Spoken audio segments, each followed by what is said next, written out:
durmalıyıq. Yoxsa bizim canımıza vay, vay, vay, vay, vay. Sil az gözünün yaşını. Niyaz, nə oldu? Sil az, sil. Az biz bu ərlərimizi fırladan qızlarıq. Az biz bir dənə indi bu cıvırtdə Nazlının başına bir dənə hörə bilməyəcəyik. Az niyə bilmirik, bilərik. Mənə bax, mənim Nazlı'yla bağlı arzu istəklərim var.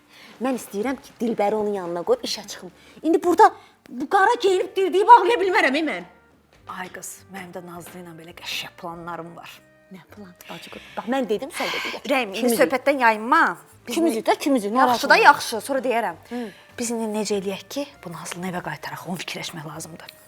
O yaxşıdır. Bax, yoxsa hər şey qalacaq üstümüzə.